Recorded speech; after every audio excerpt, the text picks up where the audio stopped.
Marcos, capítulo 2. É uma história que certamente você conhece.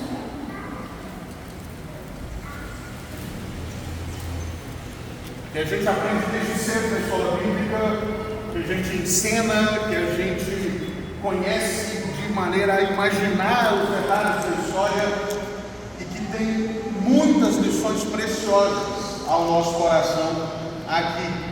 Marcos capítulo 2, de 1 a 12. Dias depois, entrou Jesus de novo em Cafarnaum e logo correu que ele estava em casa. Muitos afluíram para ali, tantos que nem mesmo junto à porta eles achavam lugar, e anunciavam-lhes a palavra.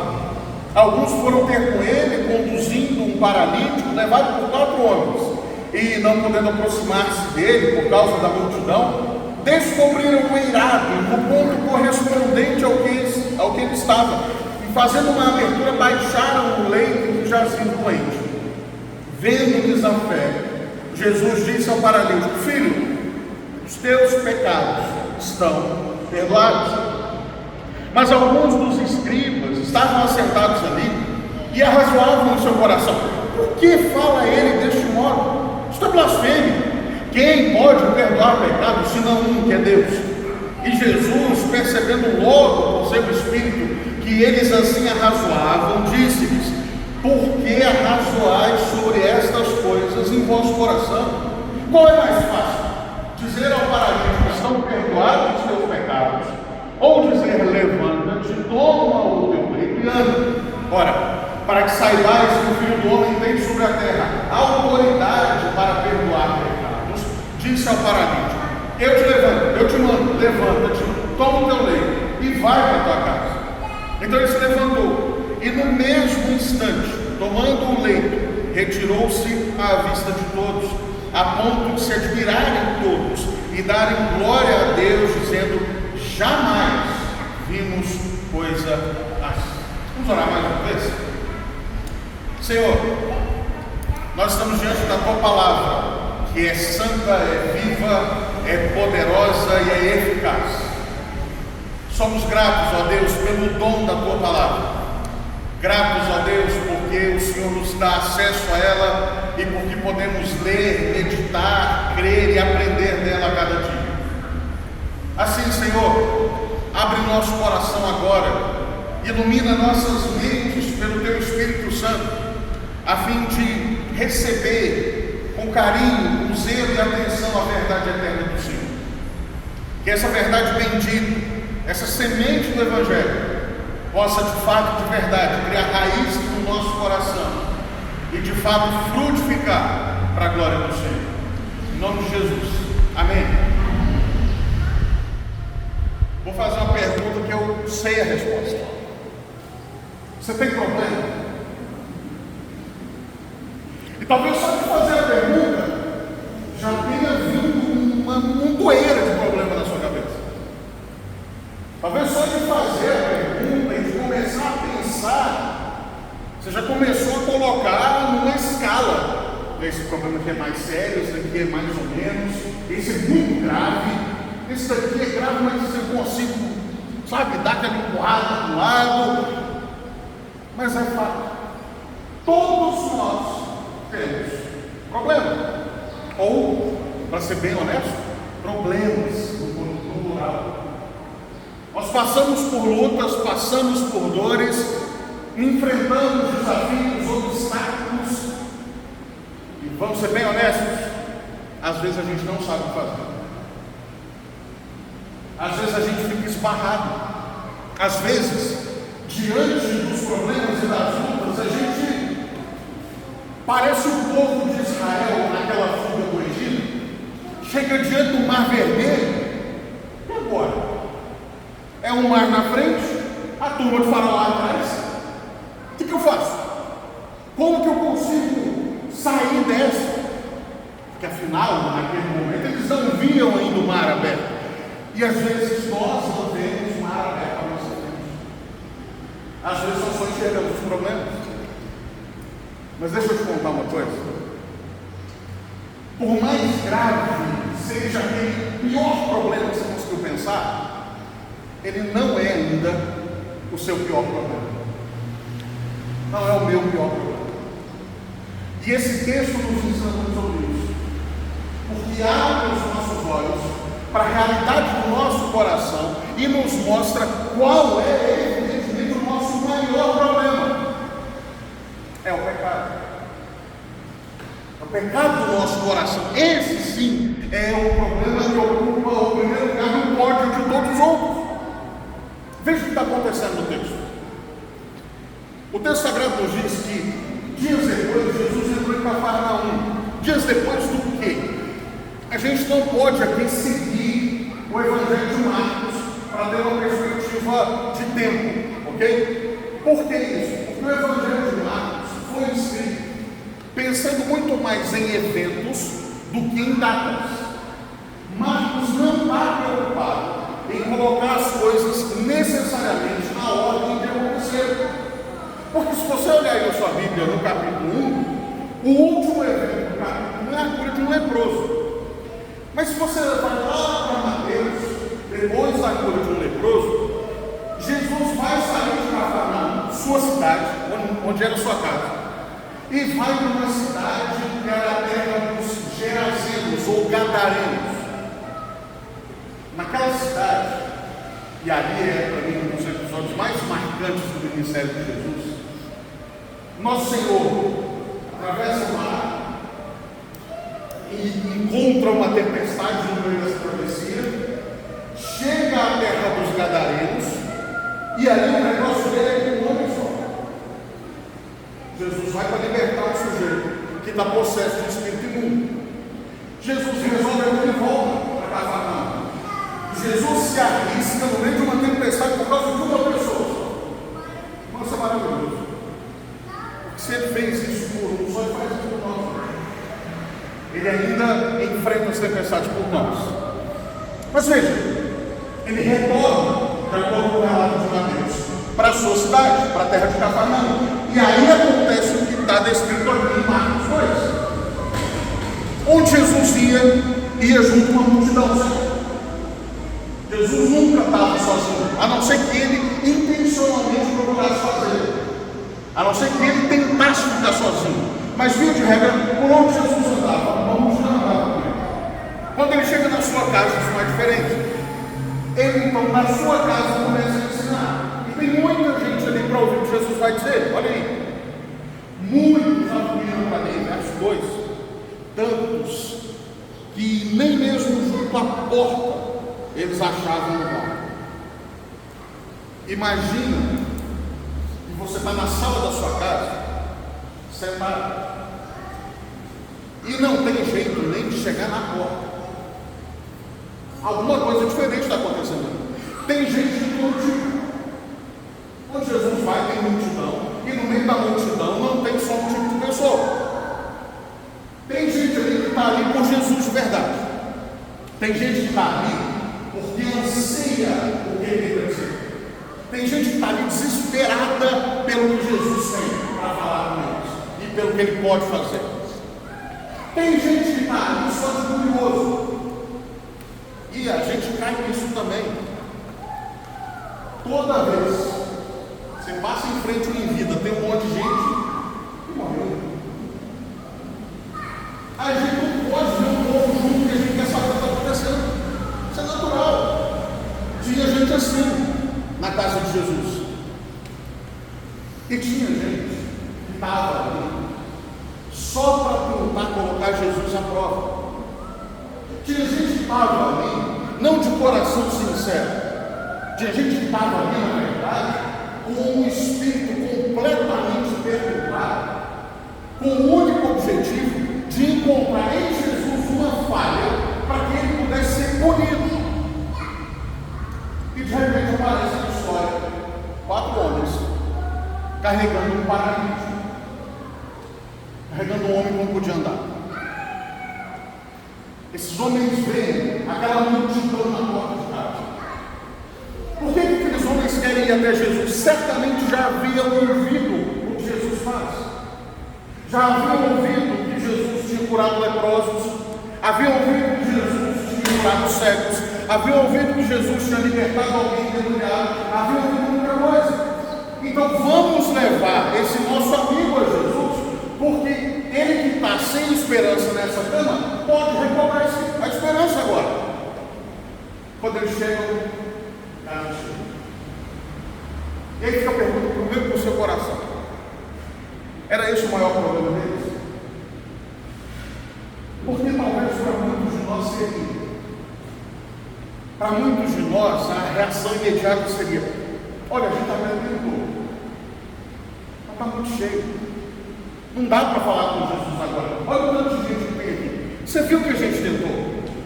A gente se esforçou, a gente não conseguiu de casa, a gente carregou aqui, mas não dá, vamos voltar para casa.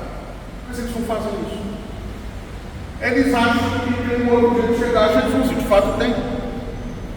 As casas naquele contexto eram casas cujo telhado era plano. Não era uma laje igual a nossa, mas era um telhado plano. Geralmente havia uma escada ao lado da casa. Isso era muito comum. Por quê? Os telhados eram muito simples e davam um problema direto. Então era necessário ter um acesso fácil ao telhado para toda vez que tivesse problema, alguém ir lá consertar. O telhado era feito de madeiras cruzadas e aí uma mistura de folhas, galhos, barro, tudo aquilo bem armado, bem montado e protegia, e deixava a casa fresca. Aqueles homens, e eu sempre leio esse bíblico, imaginando a cena na minha cabeça, tá? Aqueles homens olham para o rio, veem a escada e falam: vamos por ali. Eu não sei como eram aqueles quatro, não sei como eram aqueles quatro que estão ali carregando o paralítico. Talvez um seja aquele mais empolgado. Aqui, ó, a escada, vamos lá por cima e a gente dá um jeito. Talvez um dos outros fale: rapaz, vai dar certo isso. Esse negócio vai prestar, está carregando um homem aqui, cada um segurando uma ponta do colchão, esse negócio não vai funcionar. Aí são um quer, o outro talvez não quer, dois estão ali no mercado. Vamos embora, já estamos aqui mesmo. Sobe. Lembra que Jesus está embaixo ensinando. Geralmente, posição de ensino é sentado. Jesus está sentado ensinando quem está ali. Aqueles homens sobem e começam a abrir o telhado. Aí eu fico imaginando Jesus. Jesus está sentado, começa a cair de terra, começa a cair galho, começa a cair folha, começa a cair um pedaço de terra. O que você faz na hora dessa? Vou expressar minha carnalidade aqui. Porque eu ia olhar para lá e falar: vocês estão doidos? Está arrebentando o telhado da minha casa? Vocês perderam de mim? Está estragando a casa? Quem que vai arrumar isso aqui depois? Não sei se você lembra, a gente foi na casa de Jesus. Ele ia ter que arrumar depois. Se chovesse, ia molhar. Não. Jesus espera tudo acontecer e olha para o texto. Eles fizeram uma abertura, pararam bem em cima de onde Jesus estava, fizeram uma abertura e baixaram o leito em que jazia o doente. Provavelmente arrumaram cordas. Seria estritamente necessário? Não, mas se não conseguissem cordas seria muito mais difícil. Porque imagina a cena: um buraco no teto, cada um segurando a ponta do colchão, os quatro deitados em cima e esticando o braço para embaixo. Seria prestar. O mais provável é arrumaram cordas e desceram o paralítico ali. Jesus se impressiona com a fé dos homens primeiro. Viu a fé dos amigos desse sujeito. E qual que é a palavra de Jesus? Vendo-lhes a fé, Jesus disse ao paralítico: filho, os teus pecados estão perdoados. Mais uma vez eu imagino a cena. Porque se sou eu no lugar do paralítico, ia virar para Jesus e falar: muito bom, mas eu continuo sem nada. Eu vim aqui para sair andando, porque fogo fala que o Senhor faz. Porque disseram que o Senhor opera milagre, que o Senhor faz um monte de coisa. Eu não vim aqui para ouvir que eu estou perdoado. Eu vim aqui para sair andando. E aqui o Senhor Jesus começa a virar a realidade da pessoa e a nossa. Às vezes a gente não está enxergando qual é o nosso real e maior problema. Talvez, para o nosso pensar, nosso maior problema seja uma dívida, seja um problema familiar, seja uma enfermidade. E aí a gente está o tempo todo levando isso a Jesus, e não é nada levar. Mas e o nosso pior problema?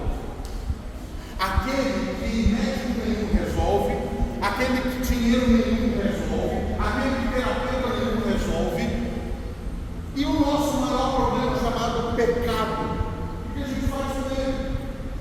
Porque, irmãs e irmãos, parece que às vezes nós estamos muito confortáveis com a nossa vida de pecado. A gente se acostumou a viver no pecado. E Deus tem misericórdia de nós, não sei disso.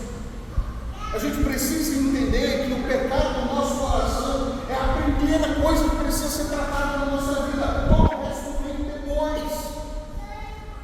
O pecado era um negócio tão sério, e o perdão do pecado era um negócio tão sério, que quando Jesus pronuncia perdão sobre aquele homem, aqueles fariseus que eu disse no início, que andavam atrás de Jesus apenas para pôr Jesus à prova, começam a questionar entre si. Você blasfema? Quem pode perdoar pecado? Só Deus pode perdoar pecado. Na verdade, o que aqueles homens estão pensando é o seguinte: olha, perdão só é possível por um sacrifício. Só dá para ser perdoado se você chegar no sacerdote e fizer uma oferta ao sacerdote. E é triste ver como muita coisa não mudou na cabeça de alguns. Para que você seja aceito diante de Deus, é só se você der alguma coisa. E na cabeça daqueles fariseus era assim: você precisa dar para Deus alguma coisa, ofertar, fazer um holocausto, um sacrifício, matar um animal, e aí sim Deus te perdoa. Só que vem Jesus com um negócio chamado graça e vira tudo de cabeça para baixo. Vem Jesus com esse negócio chamado graça, e ele está dizendo: eu te libero perdão antes mesmo de você pedir, porque você ainda não entendeu que precisa ser perdoado, mas eu vou te ensinar. Jesus está movimentando agora, irmãos, o nosso coração, está movimentando a nossa alma, para fazer a gente reorientar as nossas prioridades quando nós vamos até Jesus. Veja, não é errado, em absoluto, não é errado chegar diante de Jesus com os nossos problemas e dores. Pelo contrário, você deve fazer isso. Antes de tudo, inclusive, só abrir um parênteses aqui. Às vezes a gente peca por um mal terrível. Quem de nós nunca ouviu ou até usou essa expressão? Agora é só orar. Já deu tudo errado. Já saiu fora do controle completamente. Agora é só orar. Mas não é agora.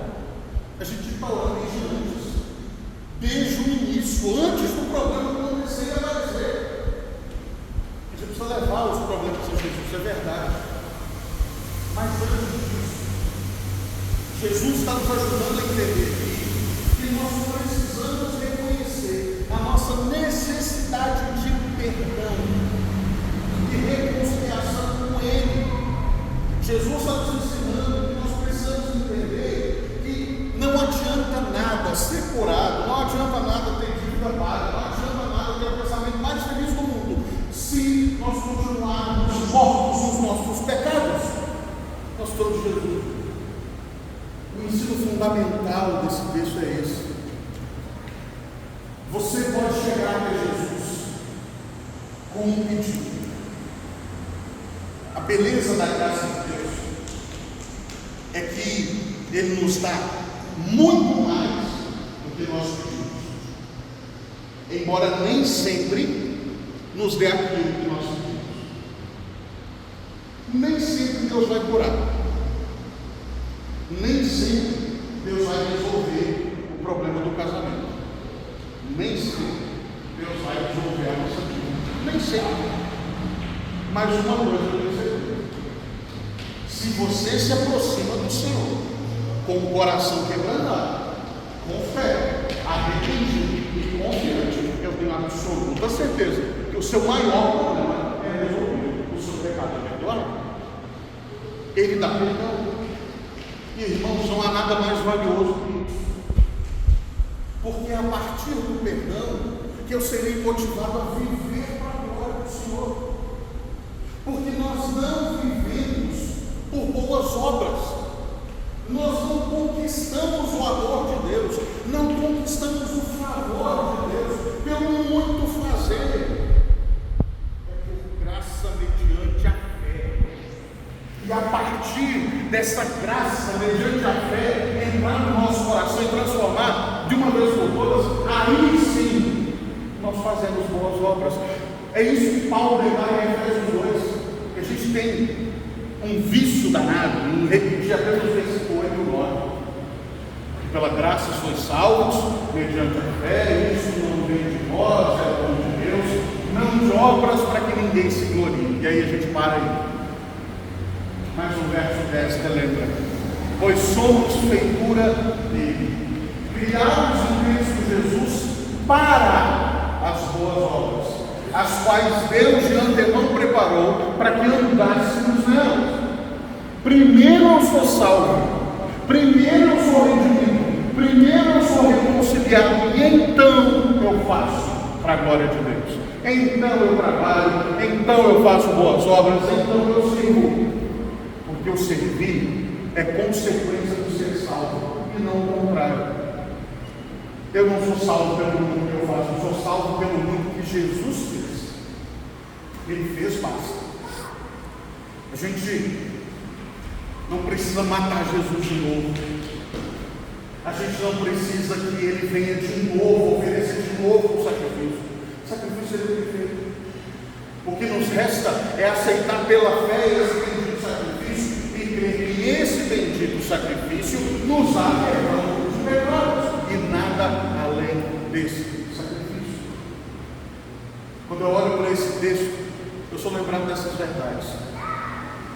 Eu sou lembrado de outras também. Eu olho para esses 4 irmãos aqui, 4 homens, 4 amigos, e fico pensando na minha própria vida e convido você a pensar na sua. O que você tem feito para levar pessoas a Jesus? O que você tem feito para que as pessoas conheçam o poder perdoador, salvador e restaurador do Cristo de Deus? Irmãos, eu temo sinceramente, que às vezes o nosso testemunho fique muito aquém, muito distante do que deveria ser. Temo que às vezes as pessoas olhem para nós e pensem assim: eu não quero o Deus do fulano, porque se é para viver igual ele, eu prefiro continuar na minha vida. Esses 4 servem de exemplo. Nós precisamos ser aqueles que vão agarrar aquele sujeito que não está andando mais, aquele sujeito que está morto nos seus delitos e pecados. Nós vamos ser aqueles que vão pegar essa pessoa no colo, se necessário for, que vão subir no telhado, vão abrir o telhado, vão descer essas pessoas para que elas possam encontrar Jesus, custe o que custar. A gente precisa parar de gastar a nossa energia inteira só com a gente. Não é errado gastar com a gente, tá? Mas a gente precisa investir mais na vida do próximo. A gente precisa gastar o nosso esforço mais naquele que está desesperado por Jesus e nem sabe. Porque esse é o caso aqui. Aquele sujeito está achando que ele precisa só de cura, quando Jesus está dizendo que ele precisa de perdão. E tem muita gente aí fora, no mesmo sentimento, sujeito acha que, não, se eu quitar a minha casa, eu vou ser feliz. Se o meu filho voltar para casa, pronto, a minha vida está resolvida. Mas a pessoa ainda está no pecado. A pessoa ainda está morta espiritualmente. É preciso que alguém lhes abra os olhos. É preciso que alguém seja ponte para essas pessoas. É preciso que alguém possa sinalizar Jesus para essas pessoas no final.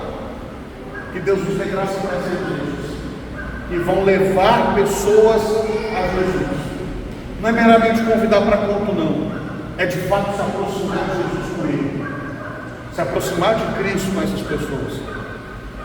Entenda e sempre haverão críticos. Não importa quão bem você faz. Eu olho para esse texto e eu fico feliz pelo que Jesus faz, mas indignado pela reação dos fariseus. Embora não vimos surpreender.